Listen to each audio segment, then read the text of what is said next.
So last week we pretty much wrapped up Ezekiel chapter 37, and the last verse was, and this is really the lead-in to 38, the last verse was, "And the heathen shall know that I, the Lord, do sanctify Israel, when my sanctuary shall be in the midst of them forevermore." So we looked at Ezekiel 37, covered the Millennium period and the restoration just before the Millennium period. We talked about the dry valley of dry bones and the two sticks in there. So now, perfect timing, we're now in Ezekiel 38, which details the lead-in just before the tribulation.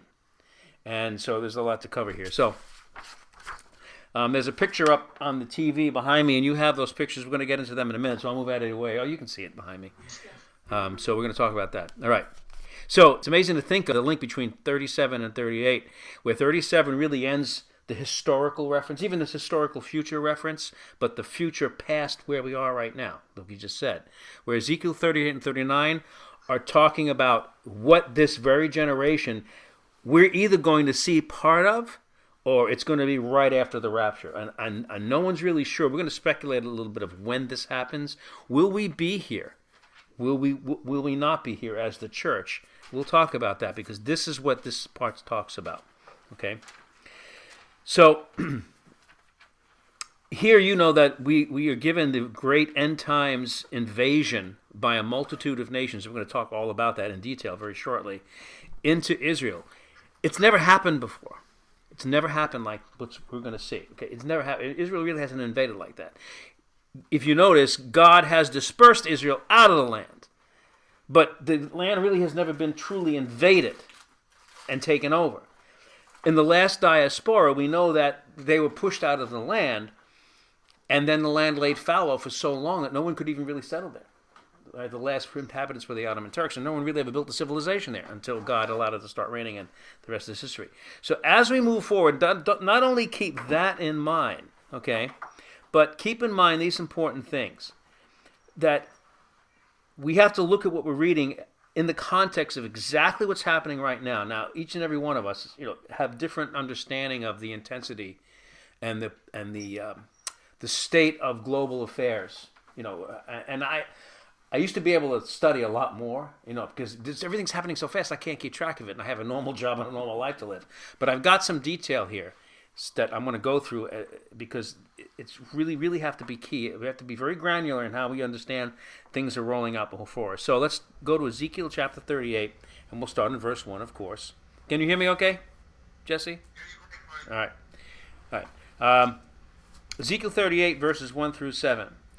"And the word of the Lord came unto me, saying, Son of man," and we're going to define these names, so just let me read through them.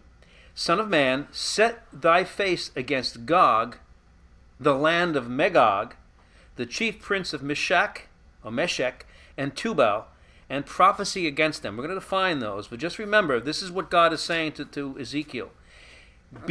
Set your face against Gog, the land of Magog, and the chief prince of Meshach and Tubal, and now make this prophecy against them when this happens.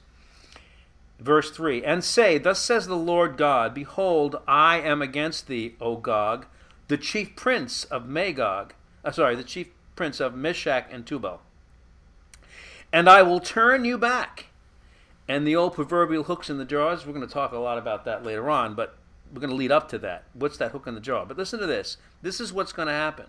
God is going to trigger this invasion. God is going to trigger it. Just like in the book of Job, we know how Job, was really allowed to be buffeted by Satan very severely, right? But it was God who incited that. God was the one who chose Job. God was the one who said to Satan, "Hey, have you seen my servant Job?" So he selected Job for that hard treatment for his namesake. And this is exactly what we see here. He's selecting the nations. He's selecting Israel when she's restored and being blessed to now have this heavy hand upon her, just like Job was being blessed just before the heavy hand of Satan was allowed to be put on him. And we saw in the last verse of 37, this is all so that the nations and eventually Israel in the millennium will know that I am the Lord God and I am the one who is doing this. All right, now, so this is what this is about. So he's saying, and I will turn thee back and put hooks into thy jaws, and I will bring you forth and all of your army, all of your horses and your horsemen, all of them, clothed with all sorts of armor, even a great company, with bucklers and shields, all of them handling swords. So you can see what he's saying here. Every piece of weaponized war, from simple handguns to high technology, nuclear-driven. I don't think it's going to be a nuclear war, but there's going to be nuclear-driven submarines. There's going to be missiles. There's going to be all kinds of stuff. All right, all kinds of modern technology that's going to be brought in there. This is going to be quite the concentration of firepower. So then he goes into this to the next one in verse 5. Listen to these nations, and we're going to talk about them: Persia, Ethiopia, and Libya with them, all of them with shield and helmet. Gomer and all his bands. The house of Togarmah of the north quarters. Look at that map. Huh? Turkey. Yep. And all his bands and many other people with thee. This is going to be an invasion that can't lose. Technically, this is what they think. You know, if you're going to marauder somebody, you overwhelm them with power and people, right? All right. So he says in verse 7, so be you prepared, prepare for yourself, you and all your company that are assembled unto you, and be you a guard unto them. Listen to this. Now here is the timing, okay? Verse 8, after many days from this writing, when Ezekiel wrote it, after many days, you shall be visited in the latter years. You shall come into the land that is brought back from the sword. And we know all about that, right? Now again, think again, like I was saying last time we met, if you were reading this before 1947, before 1946, before 1945, or that time frame, you and I are privileged to understand exactly what this is about. Brought back from the sword, and is gathered out of many people, right? Coming out of the nations, back into her land, against the mountains of Israel. There's no doubt of who he's talking about and where he's talking about. Which have been always waste, and he's talking about the 2,000-year diaspora, right? Started in 80-70, it was waste until it was readied for the people, and the people were brought back in, which we've discussed a number of times. But it was brought forth out of the nations. Now listen to this, and here's the key. And they shall dwell safely, peace and safety, all of them, all of the reconstituted people, or the people of the reconstituted nation of Israel. Wouldn't you say that's where we are right now? We are. Look, Israel is dwelling in safety. She's always got threats of being annihilated, but she has prospered. She's got safety. She's got peace. There are no walls around her. People come and go, right? That's where we are right now. But in verse 9, you shall ascend and come like a storm into that land. You shall be like a cloud to cover the land, you and all thy bands, and many people with thee. So that's the beginning of this thing. You see how this setup is here. Okay. So let's parse what we've just read a little bit in these first 9 verses of Ezekiel 38.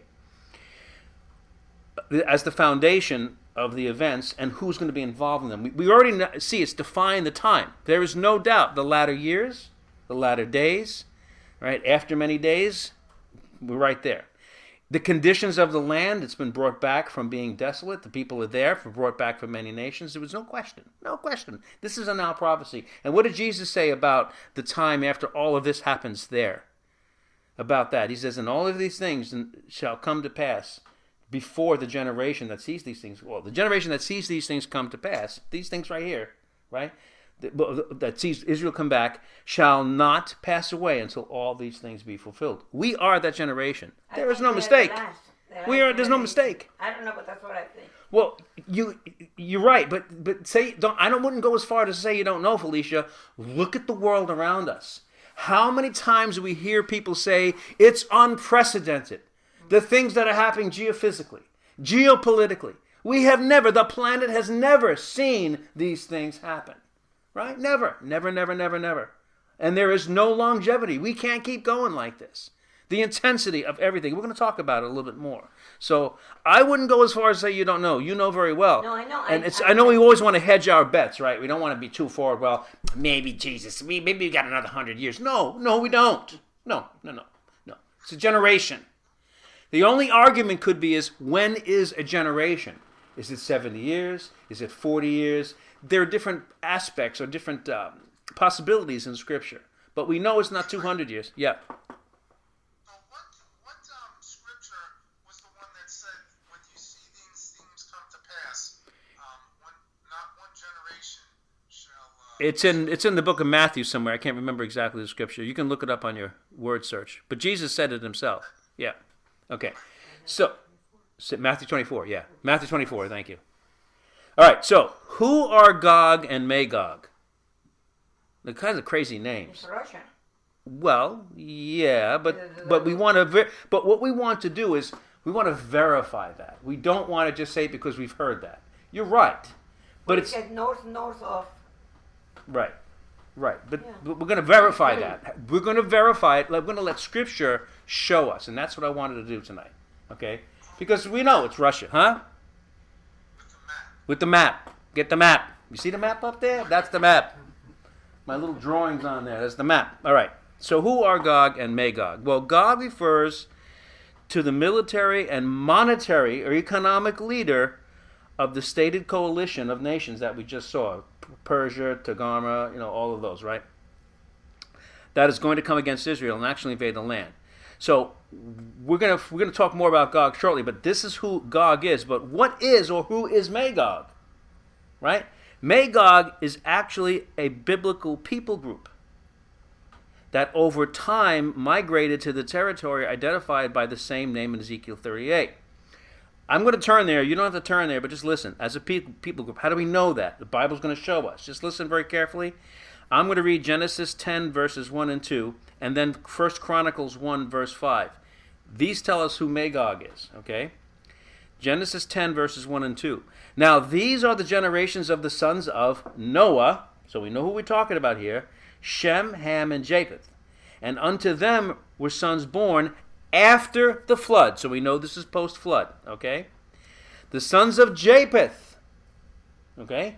Gomer, Magog, Madai, and Javan, Tubal, Meshach, and Tiras, right? Okay, just think of that. So we know now who Magog is, or at least we know the people group. We know where they're from. Now we have to figure out what is the migration pattern of these people over time, because the Bible always talks about nations as they were in the day that the thing was written, because they obviously didn't know that these other nations were going to form, right? Like who would name a nation Turkey? Name it Eagle or name it, Vulture or something, but Turkey? It's like, I wouldn't have seen that one coming. You got Eagle, you got Turkey, you got... Yeah, gobble. But no, there's no nation named Eagle. I'm saying Turkey's a stupid name. It's a stupid name. It's a stupid name. I'm from Turkey. Well, I'm from Macau. So now that we know who Magog is and that he's one of the sons of Japheth, okay? That was a very long time ago, right after the flood. Okay. So the Magog territory, as we understand, and this is what this map is about, so you can see the map, right?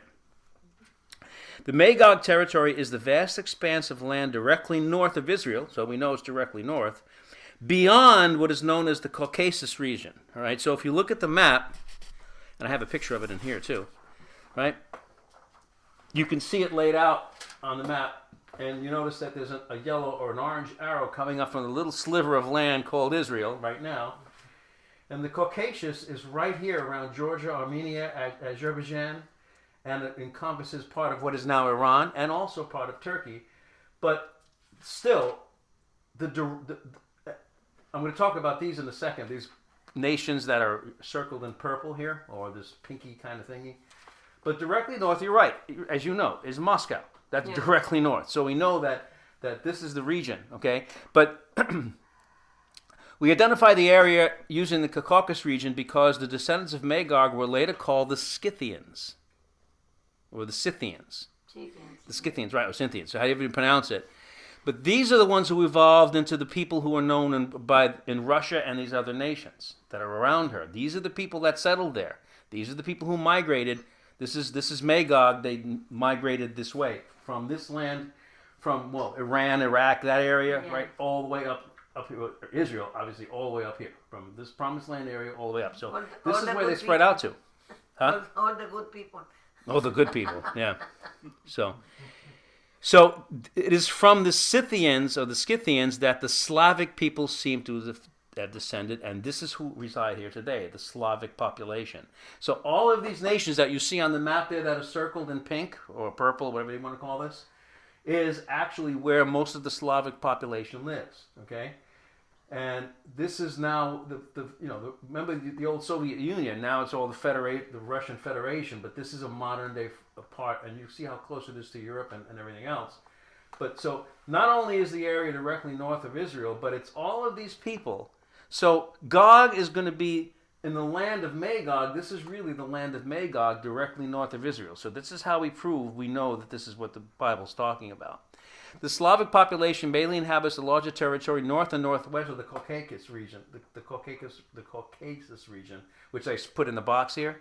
So north and west, these are the Slavic peoples. This is Magog. This is the territory that it's talking about. Okay, this is where God makes clear Magog will be in the time of Ezekiel 38, and that's why this map is here. We are there right now, and this is why we know that he's talking about yet future, in the latter days, in the latter years. The Caucasus region is located at the border of Europe and Asia, situated between the Black Sea on the west and the Caspian Sea on the east, which touches Iran. Okay, it is the home of the Caucasus Mountains. The Greater Caucasus Mountain Range acts as a natural barrier separating Eastern Europe and Western Asia, so that's that whole saturation there. The Slavic people are also people of Indo-European heritage, so they're all mixed in, but they're all right there. Okay, so you see all the nations here. I won't name them, and that's what that map is about. But the key point is that even though it's directly north, it's outside of the Caucasus region. The key point is that the epicenter of this is directly north, right into the heart of Russia, right? European Russia. Okay. So we now understand the territory of Magog. Who is Gog as the leader of the coalition? Well, first let's take a look at the coalition of nations that will be involved and led by Gog from the territory of Magog, as we're looking at that map. Okay. So we're going to put up the next map here. The next map, if I can get it going here, is this map right here. So let me see if I can make this a little bigger. Let's see. Here we go. Can you all see that all right? You got the second map there now? It says Ezekiel 38. Huh? It's the second page in that PDF. It's the second page in the PDF. All right. So with your eyeballing this map. Okay, gotcha. All right. If you're eyeballing this map, you're going to see it's pretty well laid out of who we're talking about here and where they're coming from. So we have Magog, the land of Magog, Russia. We just proved where that's coming from. Then you have Turkey, right, which is Togarmah. Actually, Gomer Beth Togarmah. Beth means of, or the last name of. So Beth of Togarmah. Libya is Put, but it's Libya. Mm-hmm. Ethiopia, Cush, right? And then Iran, the big guy, which we know is making incursions all the way around. So what's around in this map right now that we're worried about? I mean, not worried about, but we're seeing in the news all the time. This is what we're going to talk about. Is Jordan, right? Syria, Turkey, Lebanon, and of course Egypt to the south, right? And there's also other nations which we have to talk about too, like Saudi Arabia, which, by the way, has been very active in the news, especially since Trump became president, right? Didn't he visit there? Yeah. Didn't he put a hand on the globe with the Saudi Arabian princes? Didn't they just arrest a whole bunch of prominent people and they seized their wealth in Saudi Arabia? Remember when that happened? You know that executive order that Trump just made back at the end of last year? That he's going to be able to seize the wealth of people who are involved in these FISA stuff and all this other crap going on. And by the way, just as a side note, the Rothschilds, who are the main banksters for the world, they just sold a huge estate on the Austrian border, or wherever it is. It's like 120 acres. The thing is worth at least $120 million. They just sold it for like $12 million. And the reason why they just did that is because they want the property off their books. So when the property starts getting confiscated, now think of this. Just think of this. We're going to talk about Saudi Arabia in a second, right? All the wealth that got transferred from these multi-millionaires and billionaires to the Saudi coffers, right? That's what's going to happen here. If Trump gets what he's going to get, and it looks like with the FISA memos and all the other stuff, they got over 10,000 sealed indictments now. 10,000. 10,000. The highest level in this country at any given time, from what I understand, has been 1,000, and that was a long time ago. 10,000 sealed indictments that are going to be opened as more of these memos come out, and where they're building the case, so that the case is going to be built, even with the redactions. You watch what's happening over the next few months. That's why I said Trump is amazing. What he's doing is amazing. But part of what happens is when these people, which will probably include Hillary, right, and Bill, and all these other people you see in the news now that are running scared, right? And also, Obama's going to be involved in this. But these are very, very wealthy people, and people that we don't even know in the background. There's going to be so much churn in this year if this all takes place, and it's going to. You might see people committing suicide. Or we're going to see false flags like the train wreck, right? By the way, did you know that they found a padlock, a huge lock on the switching? This train wreck that happened, it was in South Carolina. They found it. This is what I heard on the news. They found a lock. The thing was switched and locked so that the passenger train had to go and hit that stopped freight train. This wasn't an accident.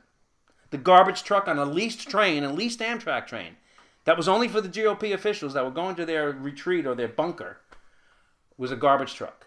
It just happened to be there. You see, if this happens, this is going to be big. But the point is, what Saudi Arabia did, we're going to be doing here. And we're in cahoots with them. When you see the President of the United States put his hand on a big globe, a lit up globe, with that failing health prince there in Saudi Arabia, you know we're close to this.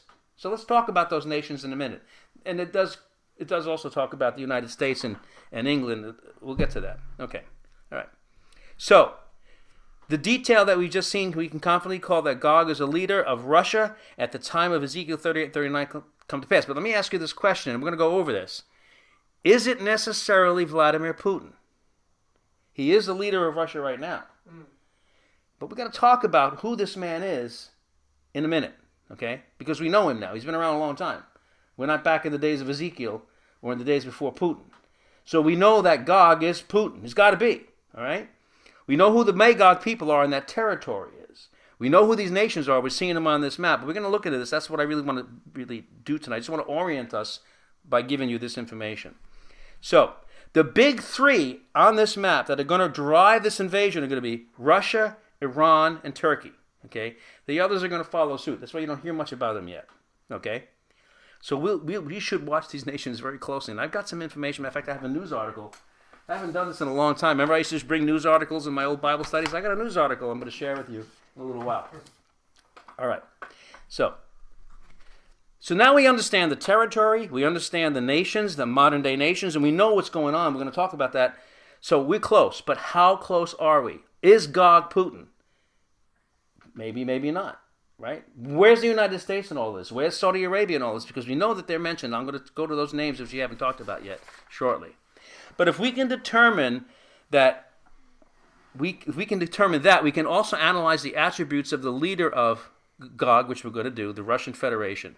We'll be able to better see the personality of who is Gog, and if we do that, then we'll understand and be able to factor it into what the hook in the jaw is going to be. What is the state of this area? Of Russia and its leader at the time, okay? So are we there yet? Well, I think we're getting close, and I'm trying to show you how close we're getting, okay, by facts, all right? So I have a little exercise I wanted to do because I found this really interesting. This is really interesting.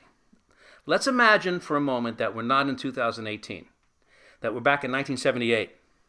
Like, where were you in 1978? Oh, you don't tell me. I don't need to know where you were in 1978. I told you I don't want to hear it. Don't ask. I don't even want to remember where I was in 1978. I wasn't even a Christian yet. I don't know what I was, but that's beside the point. All right. So where were you in 1978? Let's make believe that it was 1978 and we are Christians. We're sitting in this room right now, even though this house was even here in 1978. Just make believe it's 1978. And we're reading Ezekiel just as we are now. We're trying to parse the proximity of closeness to this alignment of nations and this, okay? Why do I choose 1978? Does anybody have an idea of why I chose 1978, not 1962 or 1981? Or there should be one thing that comes to mind real quick. A little Iran Right. Boom. hostage situation. Right. After that. Yeah.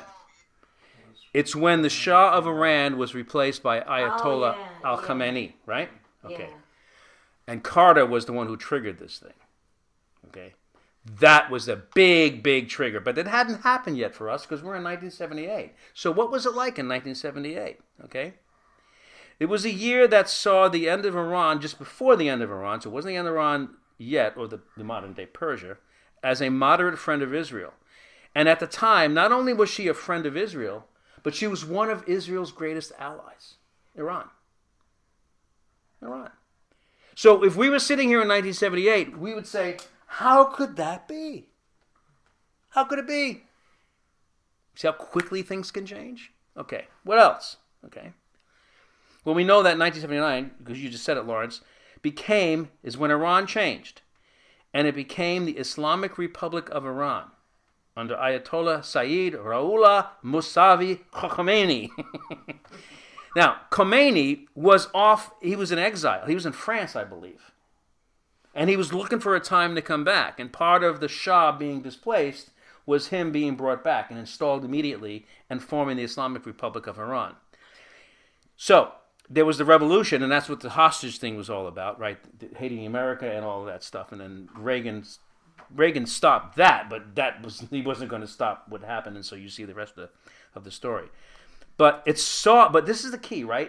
In 1979, which we wouldn't know about right now, the Islamic Revolution saw an overthrow of almost 2,500 years of Persian monarchy under the Shahs of Iran. 2,500-year history in 1978. Who's going to think that's going to end? I wouldn't. I wouldn't know Khomeini. No one knew who he was, anybody in the Western world. He was in France. He was in exile. No one knew what was going to happen less than a year later. But I digress. Okay. So what else was true in 1978? We don't know anything about Iran yet. We're trying to figure out what's going on here, how long Ezekiel's going to take to pass, right? Turkey. Turkey also was a very close friend and ally of Israel as well. Turkey was a very westernized country back in 1978. Matter of fact, even after the fall, I'd say the fall of Iran, the change of Iran to the Islamic Republic of Iran, Turkey still was very westernized. It was a very moderate Muslim society. It liked Israel. Matter of fact, they used to have joint military exercises with Israel to protect the area. Now, when you have joint military exercises with a country, you've got to share some military, not to say secrets, but you've got to be in bed with each other enough to be able to coordinate these things, right? That was all that way until 2014. So if we're in 1978, we don't know what's going to happen very shortly now to Iran, which is going to be turning the whole tables to the end time. I mean, that's a major dial setter, right?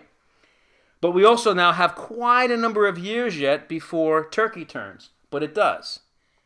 Under the leadership of President Recep Tayyip Erdogan, who's now the president of Turkey right now, and this guy, if you've been listening to what this guy is and what he talks about and who he is, he's the right man at the right time.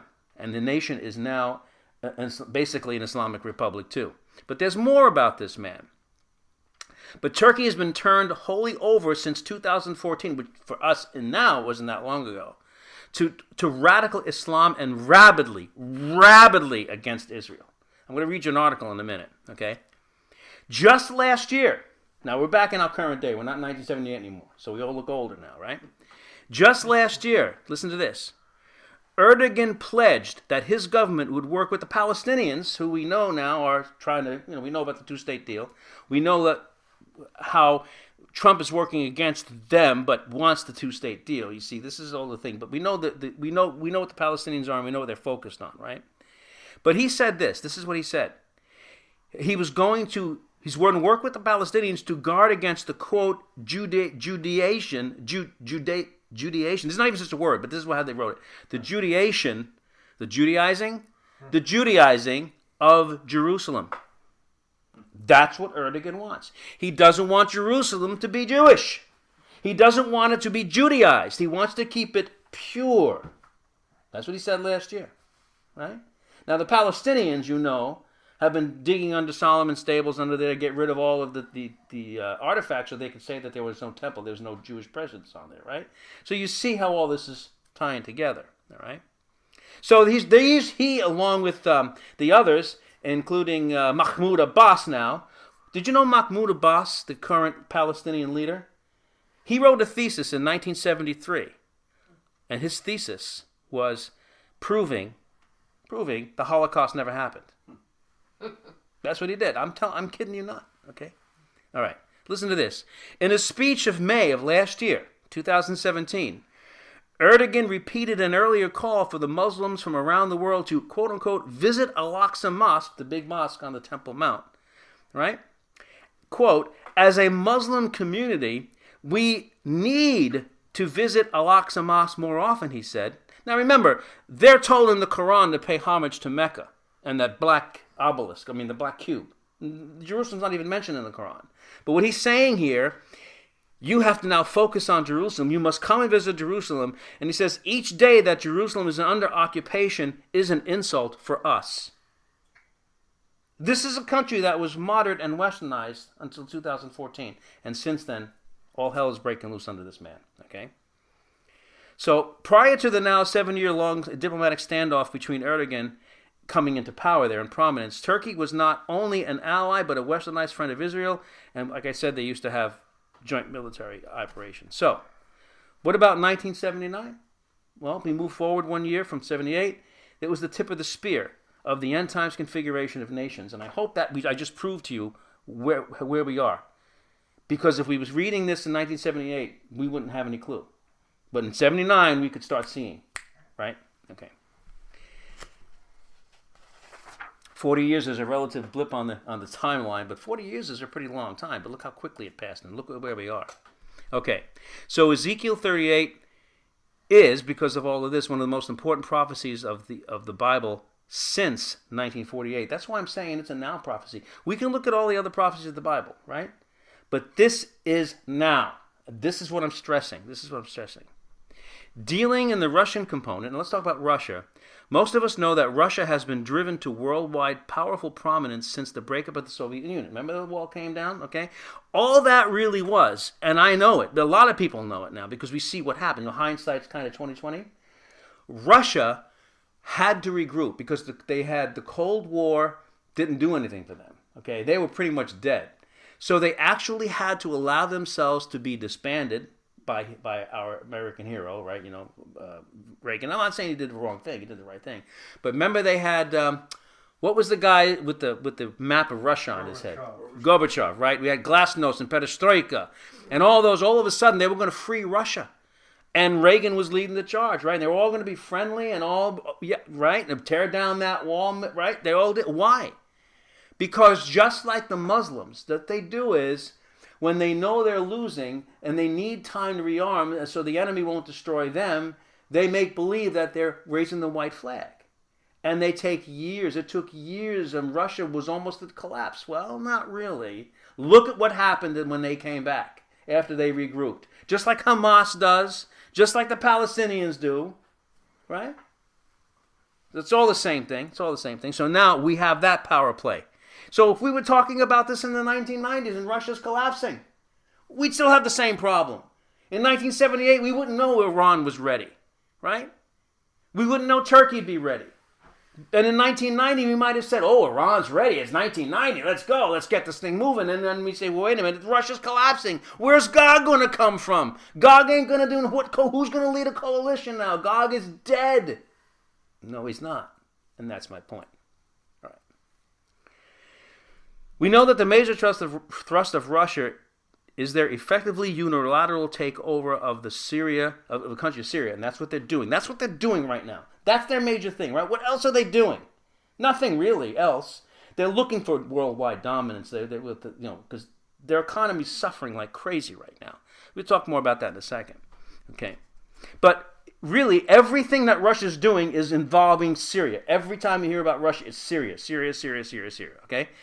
All right. And you notice we're not even talking about the NATO countries anymore. You notice how we always heard about the buildup of NATO and Russia's still trying to protect itself from the NATO influence that's going to happen if we go to war with Russia. But with all this Russian collusion, everything's Russia. But it's just a smokescreen because Russia is not concerned about all this garbage. Russia is in Syria, and that's where we have to focus right now. So, it is 2018. Let's see where we are with this. Okay. We know that Russia is in Syria, and we have to understand why Russia is taking such a deep interest in Syria. One of the first things they did in Syria was to build a warm water port on the western shore that hits the Mediterranean. They did that years ago. Okay, and they got train tracks that run right into Damascus from there, so they can bring cargo and all those things there. All right. So he's there supposedly because of all of this, the Muslim Spring there, whatever it was, and so because he has a mutual defense compact with Bashar Assad, the president of Syria. He's also got one with Iran too. All right. So, but he's there to help supposedly keep Bashar Assad propped up and trying to keep him ready to go. All right.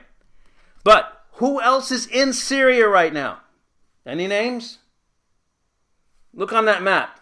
Any of those names in Syria right now? Iran, Turkey, and other nations as well. The most prominent nations in Syria right now are Russia, Iran, and Turkey. The main players are already there, okay? So we know that Russia has this mutual defense compact with Assad, so they can't leave him naked, and they're going to be crowing about something in a second when I read you this article. Let's talk about Vladimir Putin, though. Is he Gog? Let's talk about that for a second. He's the one who's putting the whole thing together. Is it getting too warm in here, by the way? We can open that door. No, I'm okay. You sure you're okay? All right. He say again. What did you say about? I think he's the one that is putting the whole thing It could together. be. It could be. But he's putting this whole thing together for sure. Yeah. But what's driving it? And is he the man to drive it to completion, to the invasion? Let's see. Let's just talk about this, okay? Here's an interesting fact about Vladimir Putin that I found out. Right? He's not an anti-Semite. First of all, did you know that there are 3 major languages right now spoken in Israel? Do you know what they are? Yeah. What are they? Arabic, Hebrew, and if Russian is spoken. That's right. And English too, but they have them in the. But you're right. The major 3, first is Hebrew. Yeah. The second is Arab, and the third is Russian. Yeah. There are so many Russian Jews. How is Vladimir Putin going to hate Israel so much when a lot of his people, his countrymen, are there? I think they have close to. I know they had 1.5 million. Oh, there's a lot of them. They still have. They still asking for the other 1.5 million that is or 2 million in Russia to come out. Right. Who was talking about it today was Jonathan. At 1 o'clock in the morning, I was watching Jonathan Kahn talking about it. Yeah. They are asking all the Jewish people to leave their countries. Right. They are. Well, actually. Prime Minister Netanyahu said that a couple of years ago, especially when there was all that anti-Semitism popping up in France, with the terror attack and all that stuff. He actually said, come back home. That's but there's no land. I mean, they're going to have a war to get land. Yeah, right. Okay, let's go. Right. So Vladimir Putin is not anti-Semite. As a matter of fact, he doesn't not only hate the Jews, because so many of his countrymen are Jewish, and they're there, but did you know that I think you know this, he fancies himself a Christian. Did you know that? Believe it. No, he said it. I know what you're saying, but I don't believe that. What? You don't believe he's a Christian? I don't believe he's a Christian, but I'm saying he fancies himself a Christian, and he acts the part because he is part of the Russian Orthodox Church. And just last week, they have this ritual, which he does every year, where the Russian Orthodox, they have this pool. It's like a trough. There's steps going down into it. And you immerse yourself to sort of it's like a baptism, but it's really immersing yourself to cleanse yourself of sins, and you walk out the other side. I saw footage of Vladimir Putin doing that last week. So he's very much a Catholic-style Christian. Well, that's why so many people in Russia are for him. Right. But, there's other people, there's many people. I know a lot of Russian women because, we used to get together. And many of them praise him, other ones hate him. Okay. But most Russia praise him now. And religion is making a big comeback there. Yeah. Catholicism type. Now let me tell you something else that happened in 2015. Christianity is coming in. Right. But it's not really Christianity. It's the Russian Orthodox Church. It's a form of Catholicism, but it's because Putin is a champion of it. Let me tell you what he did in 2015. You know the Russian parliament, you know what that's called? The Duma. The Duma. Like, what kind of a name is that? I used to, I don't remember, but I think I knew the meaning of that. No. It's the Russian parliament. That's all you need to know. That's what it is? It sounds like Dupa, but it's the Duma. It's their Duma. All right. And at the behest of President Putin, the Duma legislated a law now outlawing, and I'm quoting here, distorted and or extremist, unquote, commentary of scriptures. That's what there's a law now. You have to be careful how you handle the scriptures. And a lot of people are saying there, well, that's really going to be to suppress Christianity. The purpose of this really unusual law, it's a law, it's from their parliament, right, is widely understood. And this is what the research shows. It is to prevent the prevention of cynical advantage taken of biblical verses to support anti-Semitic interpretation. Because he sees it coming in Europe, and Russia doesn't want any part of it. At least Putin But Russia doesn't. is also, they also persecuting people in Russia. I already read today about two girls that were actually known by Elena, and these two girls, that they said the parents are there. One of them left, Yeah. and now she's worried about the parents because persecution is already there. Of course, but I'm not right. But I'm talking about not just persecuting people in Russia. They're concerned about Jewish persecution because they consider them. Let me tell you something else. Yeah. Here's another interesting fact. Okay, in 2012, Putin actually went to Israel, one of the many times he's gone, right, to take part in the inauguration of what was the Victory Monument in the city of Netanya. It was a monument they erected in the city of Netanya in Israel in 2012. Putin went, commemorating the sacrifices of their Red Army, on behalf of the Jews during World War II. Okay, they were fighting against the German forces. All right, this is what Putin said, and here's a quote: "I am very excited to be here today. The Jewish Holocaust was the most shameful and dark event in human history. And the Soviet army was the one who crushed the head of the Nazi monster. This amazing monument strengthens the respect I, Putin, feels towards the Jewish people and the state of Israel." Now you see, it's from his own mouth. It wraps it all up, right? So we see that, is it Putin? We don't know, but it seems like there's a problem here. Although no one knows for sure, it may be yet that Putin has to be replaced by a leader of the Russian Federation that isn't so for the Jews, that's going to lead. Now, he may be disposed for some reason. He may be, we don't know. He may not be. I'm just saying, this is something we have to consider. So, here we go. Why is Russia in Syria, other than having to defend Bashar al-Assad? I'm going to read you an article in a second. In the word, it's oil, right? And oil transport pipelines that they're trying to get built from Iran through Syria. Iran's to the east of Syria, okay? And the NATO countries don't want that, all right? And so this is the problem. We've been punishing Russia now for a long time with these very low oil prices, and it's hurting their economy something big time. So this is the big draw, all right? Russia's main economic engine is oil and the oil industry. It is very, very large there. The engine has been under great pressure for the last few years because of the huge slump in crude oil prices, and also, believe it or not, the United States is sitting on a lot of oil too. Now Trump is going to allow us to start pumping that, and also fracking. Fracking is a major issue now for them because it's filling in the gaps where we couldn't allow oil to be pumped. So there's a lot of issues here. Didn't we just start processing over 1 million barrels of oil a day? I don't know, maybe. Yeah, is that what you heard? A week or two ago, I think I heard that. Yeah. The most we've ever produced. Clean coal now and all. Oh yeah. So you see the Trump alliance with Saudi Arabia and all of this stuff we're doing to get the assets of those who are evil, to strengthen our coffers. You see what we're doing to bring the United States back. And by the way, Saudi Arabia is suffering from the oil issue too, right? So they're aligning with us, but for more than just that. And so we're not going to have enough time to finish this tonight, but I'm going to get for the next 15 minutes. But I hope you are envisioning, as I'm telling you these things, think in your mind how things are coalescing around the core of that invasion. And think of the people, the places we're talking about. Think of all of those things. All right? And don't fall asleep, Jesse. Oh, you just looking at? Yeah, you're looking down. That's what your teacher. You just tell your teachers. I'm teasing. All right, let's continue because we got like 13, 12 minutes left here. All right. So no matter what happens, no matter if Putin is that Gog or not, and we don't know, we know what we know about what we just said, and we know that oil has to be the hook in the jaw. Okay. You also know that it's just within the last few years, right, 10 years or so, that Israel has been found to be sitting or floating on top vast untapped deposits of oil. She could have a bigger oil reserve than Iran. Yeah. Right, or Saudi Arabia. Also, natural gas off their coast in the Mediterranean. Now, ever since that was found, right, which was not that long ago either, they call it the Leviathan oil field. Because it's huge. That's what they call it. American people are investing already in that. That's right. Kevin invested. He already put $5,000 on it. Well, they can do that.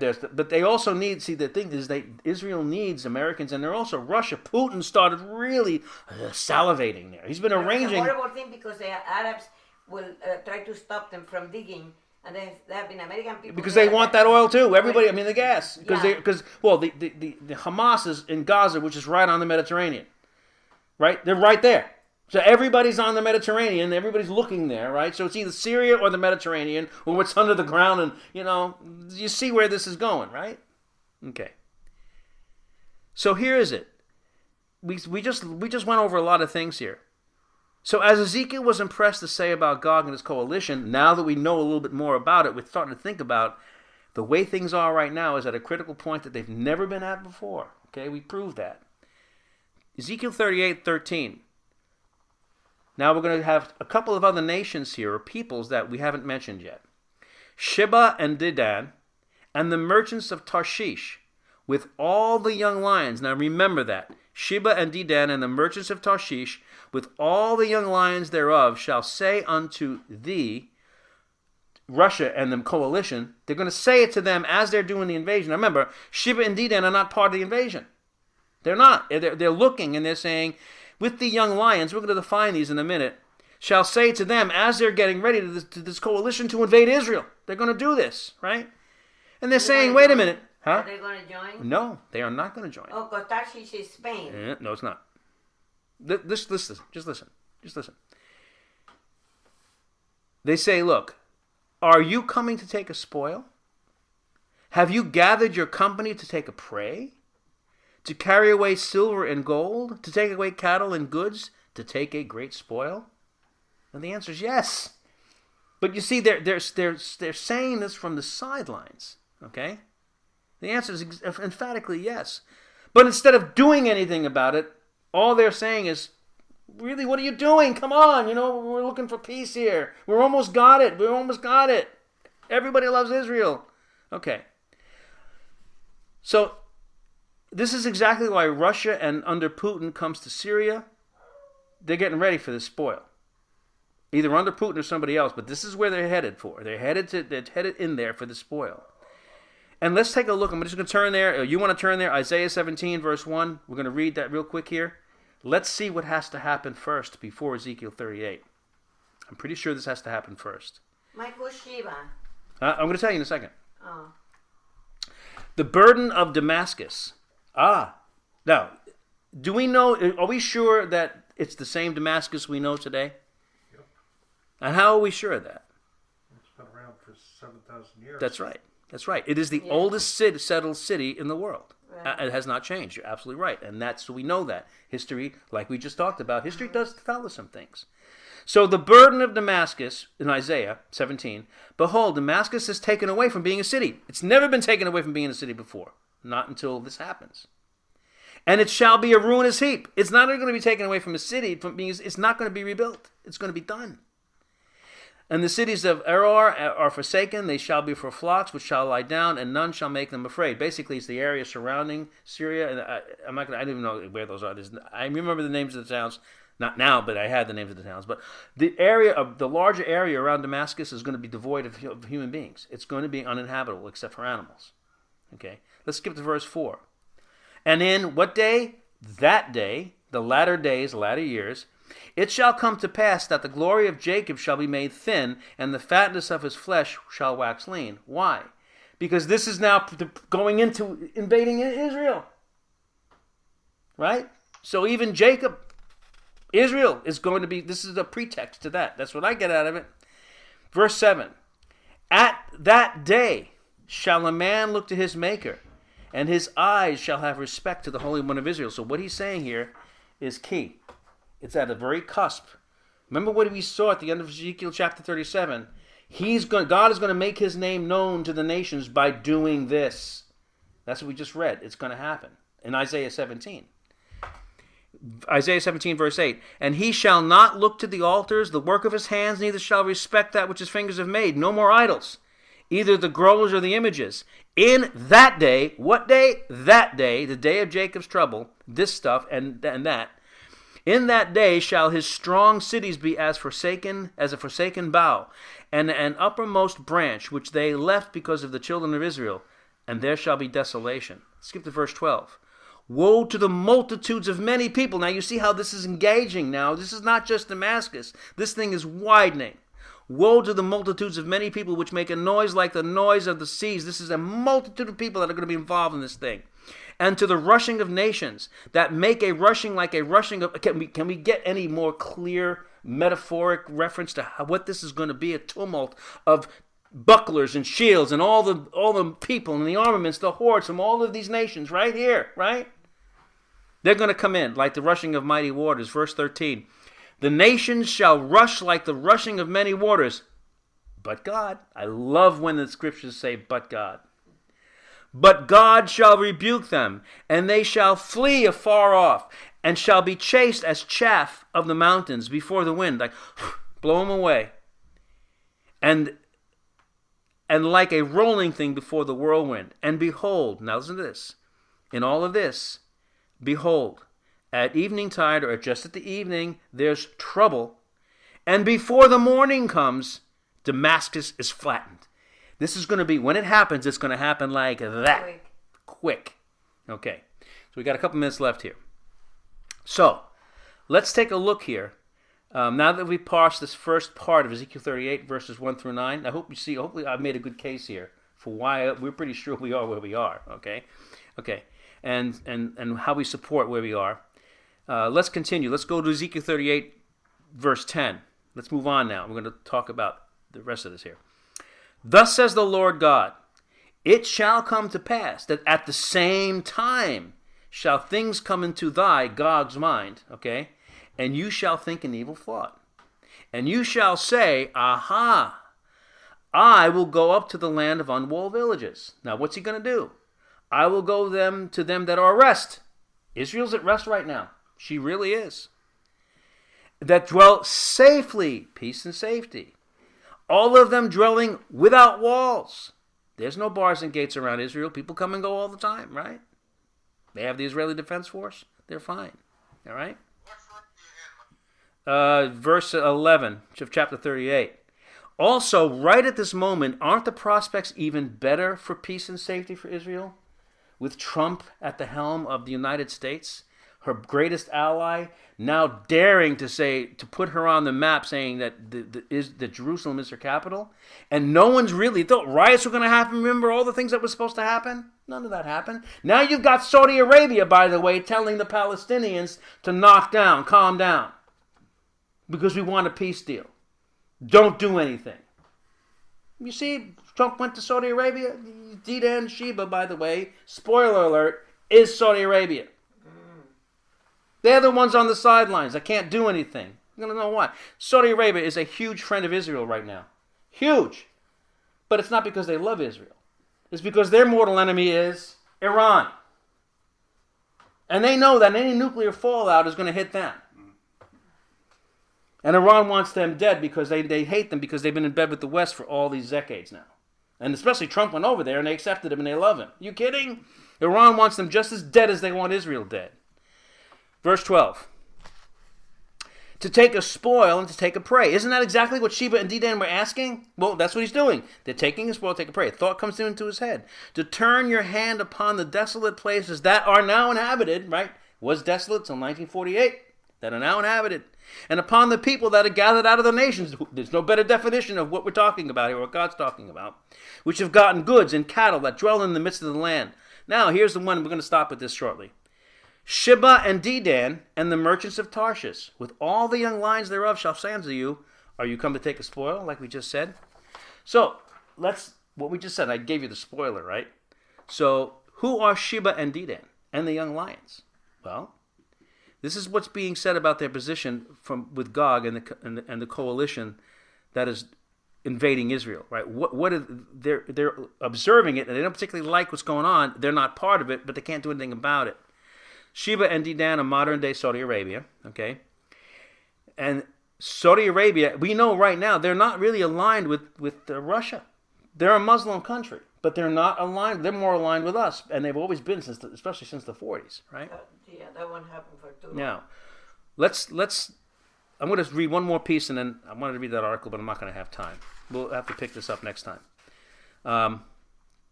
Listen to this. Who are those young lions? And what have they got to do with Sheba and Dedan? Nothing really except this. Because of research, it's not just my research. I mean, this has been known for a while, okay? The young lions are most probably the young nations in history, right? The United States is very young in the history of the nations.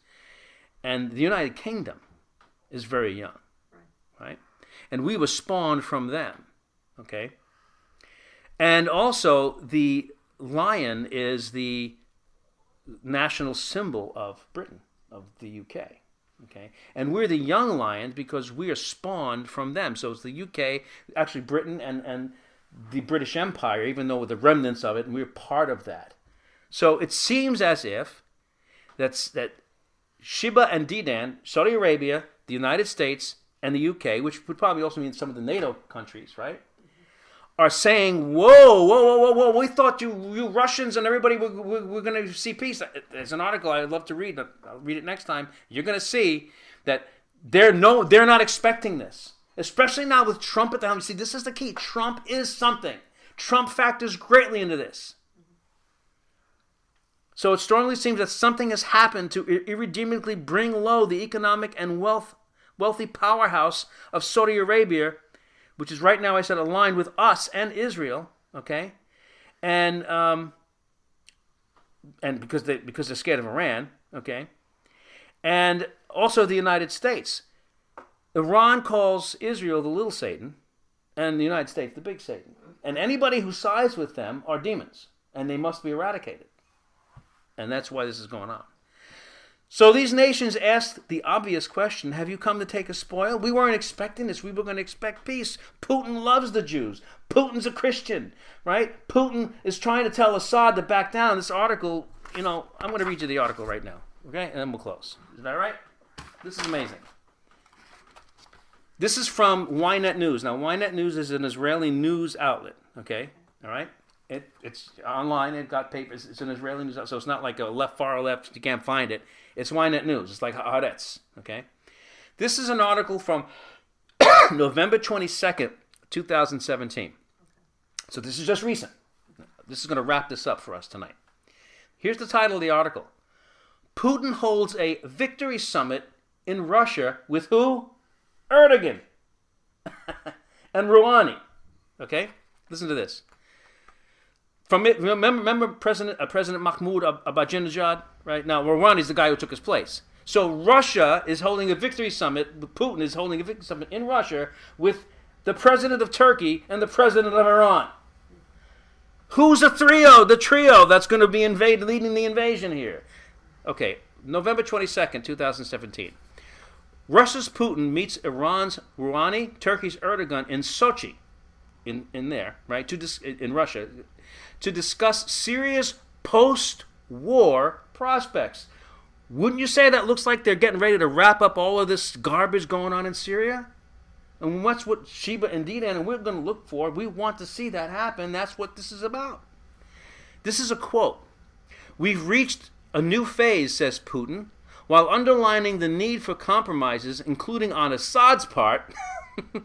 Putin and Prime Minister Netanyahu spoke about Syria on Tuesday of that time period, with Netanyahu reiterating the dangers of having Iran gain a foothold in Syria. So Putin's agreeing with this. Putin, right? How is he going to lead a coalition when he's agreeing that this shouldn't happen? Back only in November, a couple months ago. Russian President Vladimir Putin met Iranian President Hassan Rouhani, now he's there, right? And Turkish President Recep Tayyip Erdogan at his Black Sea resort. So this is Putin's big place, right? At Sochi, Wednesday, to discuss post-Syria and Iraq after the defeat of the Islamic State and Syrian President Bashar Assad's surprise visit to the same resort on Monday. And I saw a video of that when it happened, and it was funny because they made Assad take a back seat. They greeted him and they pushed him back and they held him back while Putin stepped forward. I mean, you could see there's something going on there. Okay, but he was the big dude there. I remember seeing the video of it. Now listen to this. Putin said that, quote, there was a real chance, unquote, to end the years-long civil war that ravaged the country, but that it would take compromises, including on Assad's part. Putin told Rouhani and Erdogan that the Islamic State's conquest of Syria was thwarted thanks to the countries they leading countries, and noted their special role in terminating hostilities in Syria. Iran, Turkey, Putin. Putin added that, quote, Syria's collapse was prevented, unquote, thanks to the country's trilateral efforts. Russia, Turkey, Iran. Trilateral. Syria's post-war political settlement will be concluded during the Geneva peace talks, the Russian president said. You know when those peace talks are supposed to happen? Like right now. They're scheduled for the end of January. I don't know if they've happened yet, but this is what the goal is. Putin then told his Syrian and Turkish counterparts, that they have now reached a, quote, new phase, unquote, allowing for a political settlement of the conflict. They reached a new phase. They're getting ready for peace. Peace. The Russian president revealed he had offered his fellow leaders, the parameters of a forum for dialogue on the Syrian issue. They can move forward now to negotiate for peace. And it made it clear to all parties that the eventual peace agreement will necessitate compromises on all sides. Peace, compromise, peace, including the Syrian government. Now listen to this. President Rouhani, president of Iran, replied that the time was right for a political settlement of the conflict, and that he was pleased that Russia, Turkey, and Iran were collaborating so closely on the issue of Syrian peace. Damascus. But nevertheless emphasized that, quote, listen to this, foreign intervention in Syria must cease. Foreign intervention. Who's foreign to them? Us. Saudi Arabia, if there's any kind of, which there won't be, but the young lions thereof, NATO. Okay? Any foreign military presence in the country is only legitimate if it enters at the behest of the Syrian government, unquote.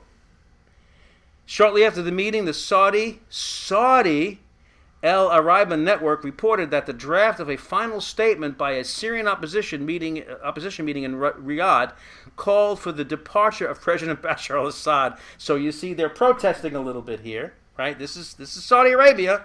They're protesting. So Assad's going to be the centerpiece of this peace deal between all of them, working with Assad and compromising, right? But they said right in Riyadh, Saudi Arabia, Assad's got to go. You see the start of the protest? It's amazing. During Assad's unannounced visit with Putin, the two conferred for 4 hours in what was the first meeting between the two leaders since October of 2015. The Kremlin, we're almost at the end here. The Kremlin and Assad's office published a joint announcement regarding the latter's visit. Putin congratulated Assad on his, quote, accomplishments, unquote. What did he accomplish? On the war on terror, and stated that Syria was near to achieving its goal in combating terrorism, the Kremlin said. The Syrian president then thanked Putin for his support, both militarily and politically. It is. The Kremlin also added that Putin intends to speak to other leaders about the Syrian conflict. Who those leaders are, we don't know. These have already included Prime Minister Benjamin Netanyahu, so we do know some, and Saudi King Salman bin Abdulaziz Al Saud. He's talking to Saudi Arabia too. And that's it. So they want Putin to get rid of Assad, but they said Before Putin get rid of Assad, he has to get rid of the country. He cannot get rid of Assad.